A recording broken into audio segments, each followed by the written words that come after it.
ta'ala says, اغتنم خمسا قبل خمس. Seize 5 before the other 5s are seized. And the first one that we're doing today, inshallah, is shababuka qabla haramuka. That your youth before your old age. Now shabab means to become youthful or to be young. And to raise your four legs that you're just about to prance. Meaning you're just about to jump. This is what shabab means, your youth. To prance also. And youth is a state of being young, green. Because when the grass is green, you know that it's springtime and it's a nice weather. I don't know whether it's in England, it's nice weather, it's always raining here, isn't it? But anyway, so the youth is a time where you need to capture it. And Allah subhanahu wa ta'ala says, Allahu ya'lamu ma tahmilu kullu untha wa ma taghidu al-arhamu wa ma tazdad wa kullu shay'in indahu bimiqdar. That Allah subhanahu wa ta'ala says that Allah is aware and that He knows that what the female they bear and what they fall short of and what they exceed therein. And He is aware and He is the one that's best to make everything in proportion.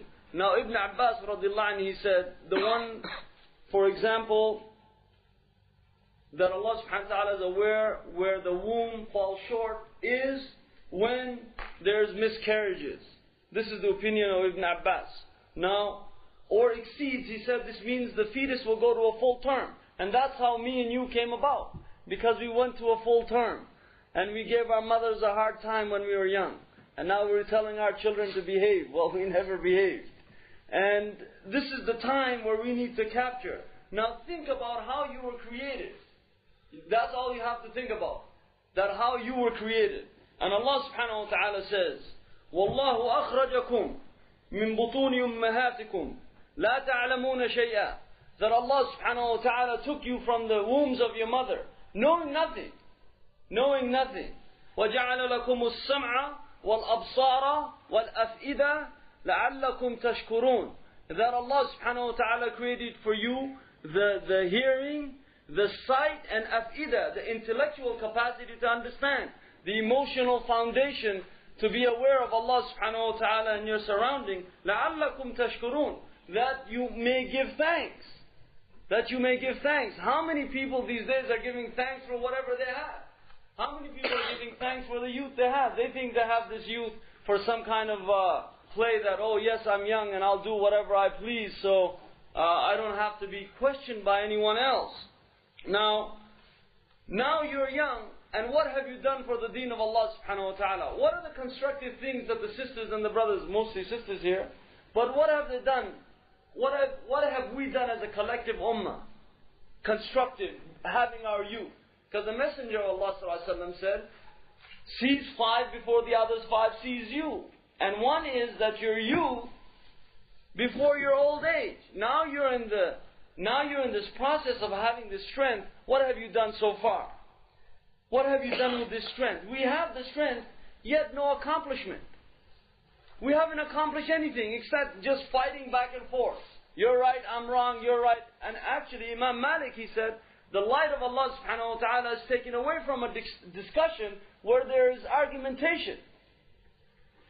And he said it hardens the heart, and that's what it does, arguing. Is it right, is it not right? You're wrong, you're going straight to hell. I don't know why we are taking this position, but in our youth, we have the strength, but yet we have not accomplished anything. What have you accomplished? We're always begging for a room to pray. We're always begging for a bigger hall. We're seeing Muslims out there just hanging around, wasting their youth and doing nothing with it. And we have the power, yet no work is done. You have the power. Now Allah subhanahu wa ta'ala has given you limbs that can move. You don't have aches and pains any longer. You have limbs that can move. And then you can move all day long. You have a lot of energy. We have a lot of power that's given by Allah subhanahu wa ta'ala. And that's quwwah majaziyah. That's quwwah that's just allegorical because it will go down. But Allah subhanahu wa ta'ala gave you for a certain time to work that. What have you done for it so far? This is what you need to ask. And the sisters are not excluded. And the brothers are not the only one that will do the work. It's like going to battle with an army. Say you have 100%, 50% of the force stays at home, meaning the women. I'm not saying for them. I'm not saying go and get a job and all this. Don't twist my words. What I'm saying is staying home in terms of not learning the deen of Allah subhanahu wa ta'ala. And then the other ones, the other 50, they go out. Out of those 50, only 10 are producing and know how to do battle. And then out of those 10, only 3 or 4 are committed for the long term. So how can you win a war that the kufr is all around you, eating you alive, and only 4% is out there? And that's really an exaggerated figure that I'm talking about.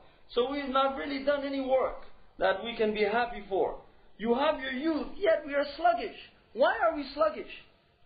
Why are our youth always sluggish? Have you seen them? I don't know. It's the same problem all over the place that you see. They're always sluggish.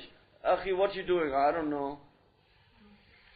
Akhi, would you like to go to the masjid? It's a little boring. Akhi, how about we read something together or memorize something together? Akhi, my brain is tired. It's always sluggish, and we can't do anything.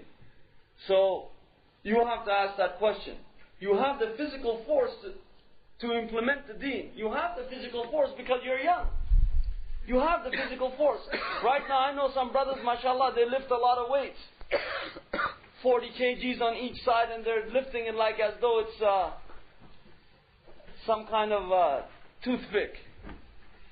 And they have the power. And the sisters, they're walking back and forth for miles and going from one class to the next class. Yet, we're lax in our prayer. We're lax in our prayer. We're not saying our prayers properly. And we're lax in them. And our dress code is shabby. It's shabby. And sometimes we really wear shabby. And brothers are just as much to blame as the sisters. Because the brothers always look to this side and say, look at her. Her hijab is not on properly. I can see all of her. Well, so why you keep looking? Lower your gaze. And the brothers on this side, they want to wear Levi's 101. What's the jeans out now, Yahi? Whatever it is. They want to wear it so skin tight. And then the t-shirt and everything is bulging. And then they have the audacity to look at the sister and say, oh, look at her dress code. Or should I say it in the British accent? Viewha. So the dress code is shabby. So you have the strength and the dignity and the physical force to implement the deen, yet you're lax in your prayer, which is it's a foundation, and you're lax in your dress code, and you're incapacitated by your circumstance. Everything around you incapacitates you. My work, my school, my mother, my father, my brother, my house is too far, the bus, everything is busy. So you're incapacitated all the way around, and then you're wondering, what am I going to do with my youth? And it will keep going, and will not stop. So you did not know anything when you arrived into this world. Therefore, what makes you think that you know better now? What makes you think that you know better now? Do you have the intellectual prowess to understand that you are the one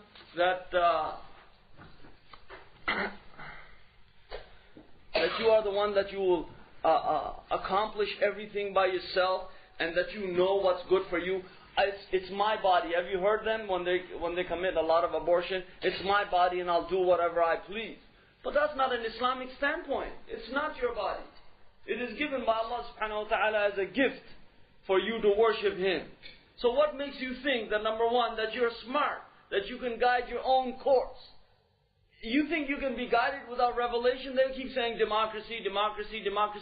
Democracy only comes where the mob rules. If 51% of the people say that let us break down this wall and kill all the people on the other side, you can vote it in and say that's great. That's democracy. You can go ahead and do that. But Allah subhanahu wa ta'ala has shura, that you have this part of communication that you're asking everyone. It is not similar to democracy, but at the same time it has taken some pieces. For example, democracy has taken some pieces from Islam and has actually manipulated it to a man-made system.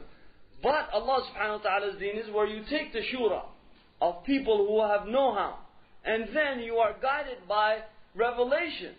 Revelation has to guide you. So what makes you think that you can guide your own course? And what makes you think that you're so powerful that you can conquer every obstacle without the help of Allah subhanahu wa ta'ala? What makes you think that? When you get up in the morning, is Allah subhanahu wa ta'ala is giving you another day to continue? What makes you think that you are independent? That you don't need Allah subhanahu wa ta'ala? You know, when you kick the atheist from the plane, what do you think he says? Atheist is somebody who says, oh well, my life will end and they'll just throw me, I will become dust, so do whatever you want, one life to live. What do you think he says? Oh God! Because he has nothing else to cling to. So we are people, we think we have become independent.